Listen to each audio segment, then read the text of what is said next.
professor Arthur Damasceno Nares, estamos aqui para começar mais um bloco de estudos do nosso direito constitucional e, em especial, agora trabalhar os nossos chamados direitos sociais. Vamos tratar desse tópico, mais um tópico no estudo dos direitos fundamentais, assunto que começa a ser trabalhado no artigo 6º da nossa Constituição e nós caminharemos até o artigo 11 da nossa Constituição, tratando assim dos chamados direitos sociais. Um ponto importante, eu já preciso trazer, é que esse assunto, quando cobrado em prova, em regra geral, é um assunto que é trabalhado de forma literal, buscando exigir do candidato conhecer a literalidade do texto constitucional. E por quê? Muitos dos valores que nós estudaremos aqui, eles têm referência tanto com o direito do trabalho quanto do direito previdenciário. E nas provas de direito constitucional, é muito razoável que o examinador não aprofunde no âmbito trabalhista, não aprofunde no âmbito previdenciário e se atenha apenas àquelas informações categoricamente, genuinamente constitucionais. E isso nos conduz à literalidade do texto constitucional. Veremos isso no decorrer do estudo, inclusive quando nós chegarmos ao artigo 7º da Constituição, onde nós iremos encontrar os direitos trabalhistas destinados tanto aos trabalhadores urbanos quanto aos trabalhadores rurais e também, lá no finalzinho, parágrafo único do artigo 7º, aqueles direitos trabalhistas fundamentais que são destinados aos trabalhadores domésticos. O Constituinte também fez menção aos trabalhadores domésticos, inclusive um parágrafo que sofreu uma alteração muito grande, quando da PEC das domésticas, você lembra disso, lá no início dos anos de 2010, precisamente 2012, 2013, uma emenda constitucional fez uma alteração bem legal, trazendo vários outros direitos fundamentais a serem destinados aos trabalhadores domésticos. Não, bom, vamos lá. Vamos começar aqui então a nossa brincadeira. O artigo 6º já está na tela. Ele traz para a gente o seguinte: são direitos sociais a educação, a saúde, a alimentação, o trabalho, a moradia, o transporte, o lazer, a segurança, a previdência social, a proteção à maternidade e à infância, a assistência aos desamparados na forma desta Constituição. Quando a gente compara esse artigo 6º hoje lido, agora lido, com o artigo 6º original da Constituição de 1988, nós até percebemos que tivemos algumas inserções aqui. A moradia, o transporte, a alimentação, esses três dados, eles não se encontravam presentes na redação original de 88. Eles foram inseridos por emendas constitucionais, o que nos mostra, inclusive, que as emendas constitucionais elas atingem os direitos fundamentais, elas atingem cláusulas pétreas, sim, mas nunca no intuito de se restringir o núcleo essencial da norma ou de se diminuir de forma irrazoável aquilo que é protegido, aquilo que é garantido, justamente em decorrência do princípio da proibição do retrocesso. Tá? Agora, emendas constitucionais podem, sim, inserir novos valores no texto constitucional. Emendas constitucionais podem agregar informações. Isso naturalmente acontece. E o artigo 6º traz muitos direitos sociais em espécie. Aqui nós estamos examinando os chamados direitos sociais em espécie. E quando nós falamos dos direitos sociais em espécie, é levar em consideração que aqui importantíssimo decorarmos todos esses dados aqui apresentados. Bom, muita coisa, né? E aí a gente já traz aquela nossa telinha em branco para esquematizar uma mnemônica para facilitar a sua memorização. Você vai lembrar daqueles três amigos lá de antigamente, né? Que a gente muitas vezes, quando aquele ambiente nostálgico, né? A gente fica pensando, caramba, como é que deve estar o Edu? Como é que deve estar o Saul? Como é que está o Assis, hein? Aqueles meus três amigos de infância. Pois é, esses três nomes, gente. O Edu, o Saul e o Assis. Eu quero que você guarde esses três nomes. E lembrar que o Edu mora ali, o Saul trabalha lá, transportando, e o Assis prossegue preso. São essas as três frases que você vai levar justamente para o seu esquema mnemônico para facilitar a memorização de todos esses chamados direitos sociais. Arthur, eu só não entendi o que significam essas três frases. Simples demais, olha aqui, ó. Educação, moradia, alimentação, saúde, trabalho, lazer, transporte, a assistência aos desamparados. E quando tratando da assistência aos desamparados, eu faço um primeiro grifo, assistência aos desamparados, a pro de proteção à maternidade e à infância, a segurança, e encerramos com a previdência social. Bom, os meus asteriscos aqui, justamente para tratar da assistência aos desamparados, e trazer o nosso pró de proteção à maternidade e à infância. Esses são os dados apresentados no nosso artigo 6º. Cuidado com um detalhe, só para agregar valor àquela minha fala anterior, as questões de direitos sociais, elas são sempre muito literais. Muitas vezes, quando tratando desse artigo 6º, além do examinador exigir de você a memorização de todos esses direitos sociais em espécie, cuidado com as possíveis alterações. Muitas vezes, em algumas questões, nós encontramos proteção à maternidade e à juventude.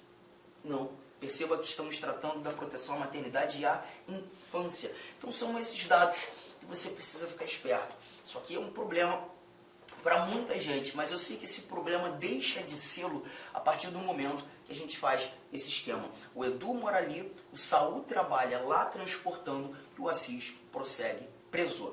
Educação, moradia, alimentação, saúde, trabalho, lazer, transporte, assistência aos desamparados, a proteção à maternidade e à infância, a segurança e a previdência social. Tudo bem? Tranquilo? Printou?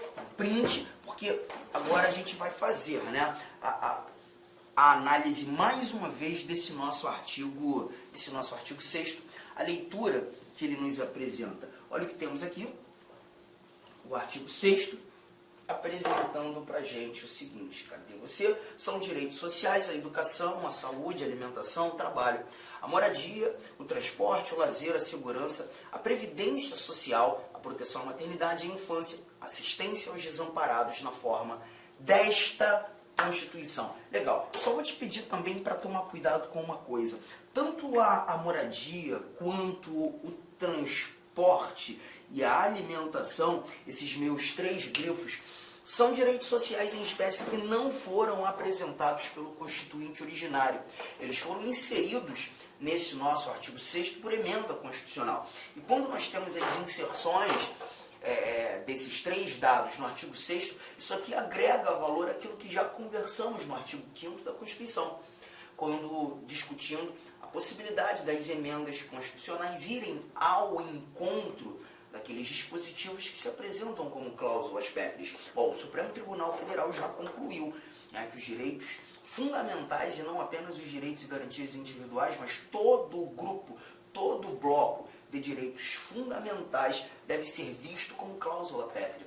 As cláusulas pétreas, elas só não podem ter em seus núcleos essenciais restringidos por emenda constitucional. O núcleo essencial diminuído ou até mesmo abolido, mas uma emenda constitucional que tenha a pretensão de incluir valores, de dar mais protetividade às normas, inclusive aquelas que versam sobre direitos fundamentais, é sempre de bom grado, sempre de bom grado. Então nós temos aqui três dados inseridos por emenda, agregando valor e afastando a ideia do princípio da proibição do retrocesso. Não seria possível retirar pela proibição do retrocesso, mas incluir sem problema algum. Aqui no nosso próximo parágrafo único, nós encontramos uma informação também recente, incluída pela emenda constitucional 114 de 2021, finalzinho do ano, 2021, precisamente dezembro daquele ano. E a informação que nós temos nesse parágrafo único diz respeito a uma questão assistencial, está relacionado ao direito previdenciário, está relacionado à seguridade social. Todo brasileiro em situação de vulnerabilidade social terá direito a uma renda básica familiar, garantida pelo poder público em programa permanente de transferência de renda, cujas normas e requisitos de acesso serão determinados em lei. observada a legislação fiscal e orçamentária. Então a gente lembra que, quando tratando da Seguridade Social, a Seguridade Social, ela na realidade apresenta para a gente três pernas, tanto a saúde, quanto a previdência social e a assistência social. Lembrar, e vou trazer dados apenas relacionados à assistência social, a assistência social ela não exige uma contraprestação. A assistência social, os benefícios dela não estão destinados apenas àqueles que contribuem, negativo. Os benefícios da assistência social são destinados a todos aqueles que dela dependem, que dela necessitam.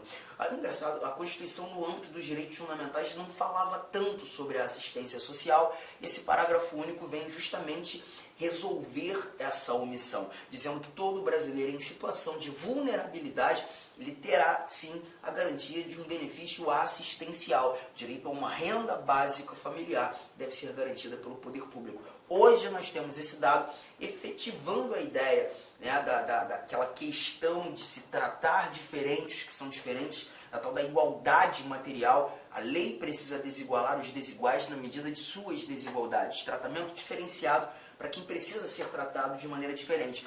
Os direitos sociais, a gente percebe muito disso. Uma prestação ou prestações positivas do Estado, ações afirmativas do Estado, o tratar diferente quem precisa ser tratado de forma desigual. E o parágrafo único vem efetivamente garantir isso. Legal? Tranquilão? Bom, artigo 7º, agora a gente começa a trabalhar os chamados direitos dos trabalhadores urbanos e rurais, além de outros que visem a melhoria de sua condição social. Bom, vamos avançar um pouquinho?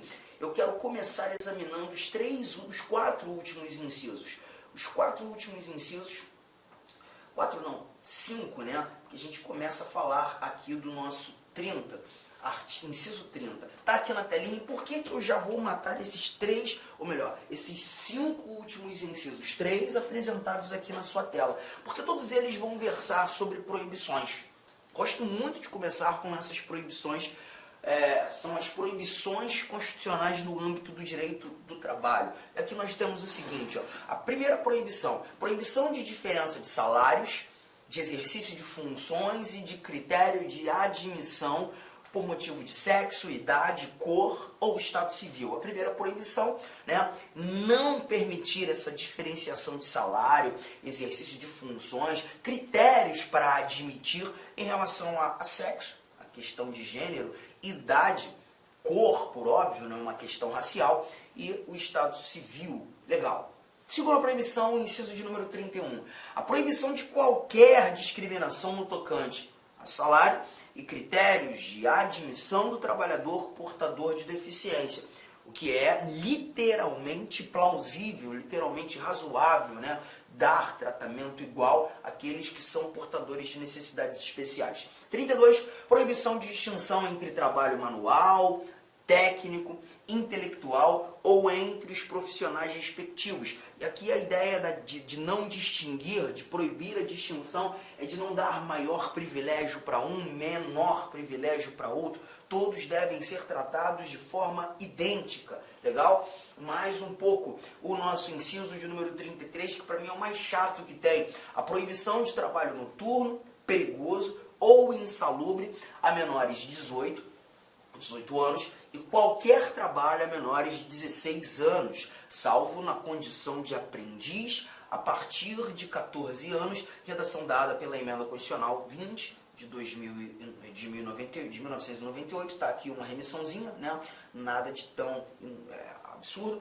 E o nosso inciso 34 encerra, trazendo a igualdade de direitos entre o trabalhador com vínculo empregatício permanente e o trabalhador avulso. A gente verifica muito disso, né, em final de ano, por exemplo, quando nós temos aqueles trabalhos temporários, né, que serão exercidos por trabalhadores, muitas vezes em lojas, em estabelecimentos comerciais, né? Ele já é contratado para atuar durante um período certo.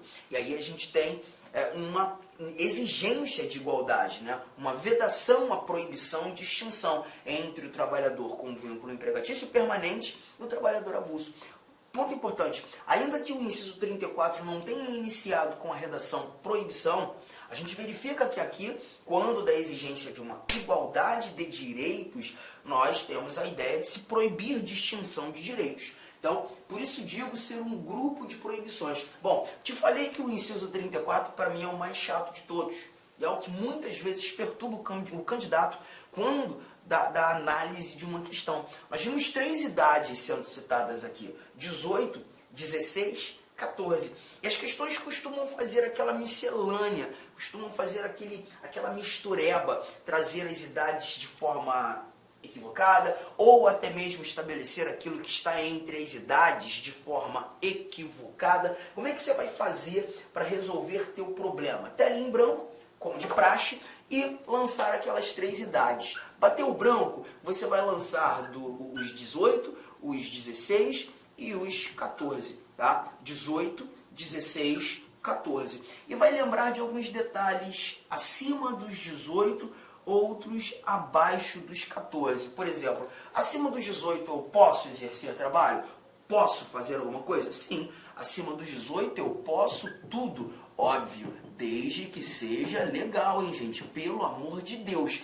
Abaixo dos 14, posso algo? Não posso nada. Devo apenas estudar. Né? E aí eu estou lançando aqui. Tua preocupação vai ser os dados que nós inseriremos entre os 16, 18 e os 14, 16. Dos 16, 18, posso muita coisa? Posso muita coisa. Na realidade, você vai aqui estabelecer uma exceção, exceto o trabalho noturno, o trabalho perigoso e o trabalho insalubre. Isso aqui nós retiraremos.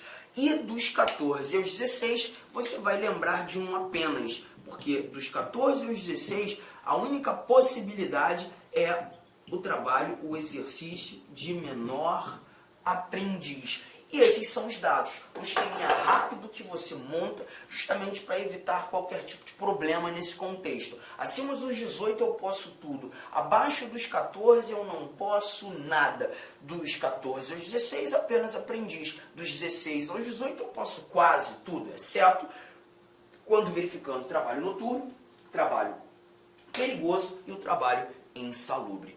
Juntão, tranquilidade, fechou? Bom, vamos então avançar lá para o início de tudo, agora examinar inciso por inciso, fazendo um verdadeiro bate-papo, né?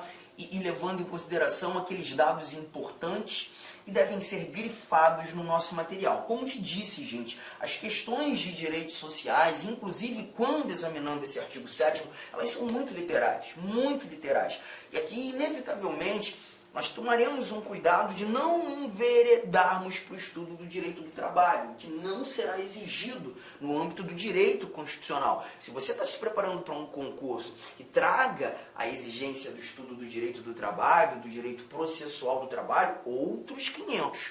Aí você vai ter que examinar de maneira mais profunda, como, por exemplo, seguro-desemprego, né, a proteção do trabalho, né, contra a despedida, a dispensa arbitrária sem justa causa, fundo de garantia, 13º, valores que nós encontraremos aqui. Mas aqui o nosso bate-papo vai ser mais literal. Primeiro inciso, o primeiro direito dos trabalhadores urbanos e rurais garantido pelo nosso Constituinte. A relação de emprego protegida contra despedida arbitrária ou sem justa causa nos termos da lei complementar, que preverá a indenização compensatória, dentre outros direitos. Pontos importantes. Você precisa lembrar que estamos falando da despedida arbitrária ou sem justa causa. Lembre-se, gente, é a despedida com justa causa ou até mesmo aquela despedida em decorrência, que na realidade seria justa causa, né, de uma falta grave praticada pelo trabalhador, ela não vai garantir essa indenização compensatória. Sabemos hoje que essa indenização compensatória gira em torno dos 40%, Arthur, prevista em lei complementar, né? Pois é, um problema que nós temos é que essa lei complementar ela ainda não existe. E justamente por não existir, nós levamos em consideração um dispositivo que está lá no nosso ADCT, no ato das disposições constitucionais transitórias, garantindo recomendação que víamos, né, sob a égide da Constituição anterior, algo que é pretérito à Constituição de 88, até que nasça a legislação complementar, até que nasça a lei complementar para tratar realmente essa proteção da despedida arbitrária ou sem justa causa. E essa regra pré-existente à Constituição de 88, garantiu os 40%. E é o que nós temos aqui, essa indenização compensatória. Legal? E até então, até o nascer da lei, nós ainda utilizaremos essas regras. Há de se examinar o artigo 10 do ato das disposições constitucionais transitórias. Mas, de novo, fui até além do que deveríamos. O cuidado é você lembrar que há a exigência da criação de lei complementar para que seja implementada efetivamente regras próprias, relação de emprego protegida contra a despedida arbitrária sem justa causa. Seguro-desemprego é algo muito conhecido, mas o cuidado que eu preciso que você guarde é seguro-desemprego apenas destinado a casos de desemprego involuntário. Muitas questões costumam apontar o desemprego voluntário. Você lembrar, se estamos tratando de desemprego voluntário, quando eu peço dispensa, eu não mais desejo exercer atividades profissionais naquele determinado estabelecimento profissional, naquela determinada atividade empresarial, eu não farei jus ao seguro-desemprego. O seguro-desemprego ele vai ser efetivamente destinado apenas para aqueles que foram demitidos. O desemprego involuntário, aquele que não partiu efetivamente do empregado, mas sim do empregador. O nosso inciso 3º traz apenas o fundo de garantia por tempo de serviço, regras próprias, né? E aquele recolhimento que deve ser feito pelo empregador mensalmente, levando em consideração o valor de remuneração do seu empregado, salário mínimo fixado em lei, nacionalmente unificado, capaz de atender às suas necessidades vitais básicas e às de sua família, como moradia, alimentação, educação, saúde, lazer, vestuário, higiene, transporte, previdência social, com reajustes periódicos que lhe preservem o poder aquisitivo, sendo vedada sua vinculação para qualquer fim. Aqui nós temos, na realidade, um dos dispositivos mais bonitos do texto constitucional. E eu até brinco em sala de aula que aqueles concurseiros, aqueles concursandos que muitas vezes estão iniciando, né, a vida, essa jornada de preparação, por desconhecerem o inciso 4º, por nunca terem lido esse inciso 4º do artigo 7º, quando pinta essa informação numa questão de prova, ele acha que é mentira. Ele acha que isso aqui é loucura, né? Porque você verifica a informação, ser esse salário mínimo capaz de atender às suas necessidades, as necessidades do empregado e as da sua família, né? Com moradia, alimentação, educação, saúde, lazer, vestuário, higiene, transporte, previdência social. A gente até fica sem ar de ler tantos dados que devem ser ali abarcados pelo salário mínimo, né? Com reajustes periódicos que lhe preservem o poder aquisitivo. É linda essa redação, tão linda que a gente muitas vezes não toma cuidado com o ponto mais importante que nós temos aqui. Vedada sua vinculação para qualquer fim. O próprio Supremo Tribunal Federal tem súmula vinculante tratando de uma vedação, né, a ser o salário mínimo utilizado como base de indexador de cálculo. É a súmula 4, deixa eu só pegar aqui e aí a gente já mata isso com tranquilidade. Súmula vinculante 4 do Supremo Tribunal Federal. Eu faço a leitura para você. Quem sabe a gente vai fazendo aqui ao vivo mesmo, né? Olha aqui, ó. Súmula vinculante 4. Salvo nos casos previstos na Constituição, o salário mínimo não pode ser usado como indexador de base de cálculo de vantagem de servidor público ou de empregado, nem ser substituído por decisão judicial. Então, primeiro, cuidado, a súmula ela traz um salvo no primeiro instante, salvo nos casos previstos na Constituição. Então é importante lembrar que se, por exemplo, porventura, surgir, e isso a partir de 1988, um determinado benefício assistencial, um determinado benefício previdenciário, um determinado benefício trabalhista, que tenha como base de cálculo o salário mínimo, não sei quantos % do salário mínimo, isso não pode acontecer. tá? É vedada a sua vinculação para qualquer fim. Muito se discutiu um tempo atrás sobre a base de cálculo do adicional de periculosidade, a base de cálculo do adicional Inicialmente, eu de... gostaria de pedir licença para vocês, pois interrompi seus estudos, mas este vídeo é um vídeo demonstrativo para você conhecer os nossos processos.